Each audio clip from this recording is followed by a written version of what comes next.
recovered from my 21st birthday. Intro. This is the intro. Oh, this is the intro. Have you recovered from your 21st birthday? Just about. It wasn't the 21st birthday though. It was 2 weeks of hard Cambridge balls, sessions, pies. Yeah. And then I woke up on Monday morning. I couldn't speak.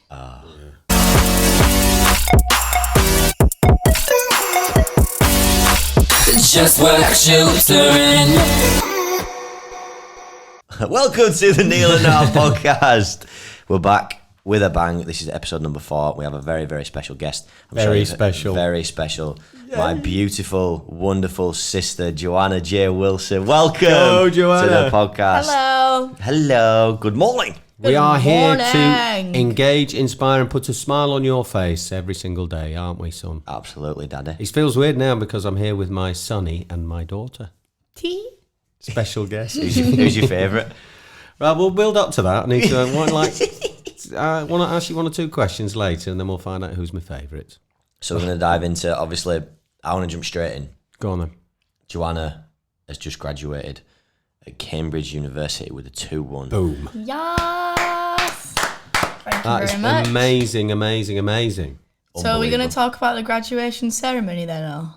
We will do. Oh, my Lord. That was weird. My we will Lord. do. Can we just go back a little bit, though? Because the graduation at the weekend is the end, and we want to go to the start, don't we, Charles? Okay. Yeah, we're going to ask you 1 or 2 questions about... Can I just say, why have you called her Charles? Oh, yeah. We get asked that all the time, don't we, on the social? Why do you call her Charlie? The actual story's worse than, the actual story's pretty rubbish. Yeah, Like, people don't go, live up oh, to the- is that it? Is that Yeah. it? Well, tell a story then. So basically, I'm sure everyone's seen the Charlie Bit My Finger video. Charlie. Yeah, that one, Charlie. And basically, we were in London. I think it was for one of your competitions. It might have been the UK School Games. And me and Mum and Dad went to see all the sights and stuff in London, and Mum hates bridges. Yeah, I know that. Yeah, Yeah, so it's Mum- about the water going underneath. Mum isn't it? really doesn't like walking across bridges, basically. And it was Millennium Bridge, was it? Yeah. We were walking over, and she was in a state, and she was marching. She was looking up, wasn't she? And we were Can't look down. we were just ganging up on her like we always do, and basically we were going Sally, winding her up, and then for some reason we just started calling each other Charlie. Charlie, yeah. And it's stuck ever since. There's every variation on Charlie, and there's Charlie, Charles, Chops, Choppadoodle, all these different variations. Mm-hmm. But it's stuck, hasn't it? Yeah. It's hard to get rid Well, of. I will call you Jay for the rest of my life. Okay. Jay.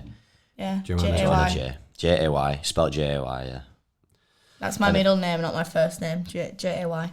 But it fits very well. J-J-W. Anyway, so sorry, Dad. Back to the start. I want to talk about 2 things. I want to talk about. I'm hoping to hear a lot about what it's like to be Niall's sister, and that links into which I think people will find really interesting, being a sibling of somebody that is a elite sportsman and a star in their own sport. And that linked to your academic career with it, where you have absolutely smashed it. So academically, you've got, and you can talk about it through your A levels, going from a public school to to be an Oxbridge student, to go to Cambridge University, and then not only go through Cambridge University at the end of your degree course in 3 years, get a 2-1, which we've spoken about. So if we can go back to the start and talk about you and what your memories are of being because you've spoken to me about it a couple of times, because gymnastics feels like it was just part of our life and your life all the time, wasn't it? Yeah, well, I didn't really know any different. I mean, from the age of about 4, me and Mum, usually, sometimes me and you, sometimes me, Gran and John, would spend from 5 till 9 every single day at the gym club. And for me, that was just normal, and I didn't realise that wasn't normal until later in life, when I found out that people actually had a childhood. People actually had a life. And they didn't spend their childhood in a gymnastics facility. But yeah, I just got on with it, and all the mums at the gyms loved me, and I got on with all the mums, and I did my homework if I had homework, and I just sort of was there all the time, because it was at an age as well where we couldn't really just leave Niall in the gym. So when Nile first started at Carnegie, he was 5 years old, and Mum wasn't comfortable leaving Nile there. And Mum also used to cut hair there to raise money for the club. So I just spent basically most of my childhood at Leeds Met University in Carnegie while Nile trained. Yeah. And I think it wasn't just maybe leaving me there, it was a 30-minute drive on it. So you'd get there at 5 and then you'd have to drive all the way back, get home for 5:30, 6 with the traffic. And all of a sudden, 2 hours later, you're going to have to set off all the way back for another 30-minute drive. It just made sense to stay there. But you made a lot of friends. I mean, you say you didn't have a childhood. Yeah, that was a joke. No, I know, but there was a lot of people there, and you made a lot of relationships and friends that are still stick today. Yeah, I was going to say I'd consider the gymnastics circle that's built, and they're your friends, of course, but we're like a big family, aren't they? All the families of all the gymnasts and all the siblings and all the friends and all... Everyone knows each other, everyone gets along with each other because we've all been on this same journey from the gymnast being the age of 5 or 6 all the way up until now. Yeah, and I think that's some of what you touched upon. You didn't know any different. And you realise later in life, I certainly didn't know any different as well. You know, at the time, I couldn't comprehend how much my family was sacrificing for my career. Yeah. I just knew I loved gym, and that was what we were focused on. But the trips, the time, it was 4 hours every single night, Monday to Friday.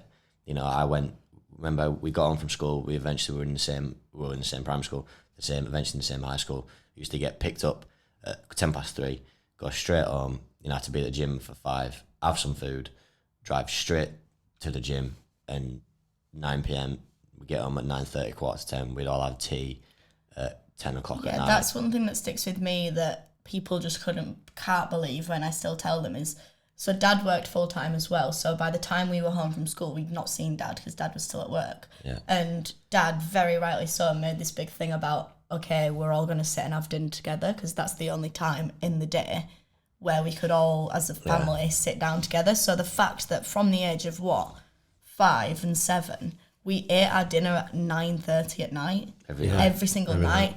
And when I tell people that, they literally can't believe it because they'd be in bed by that time, they'd be asleep. They'd have their dinner at 5 and then they'd be in bed by 8:30.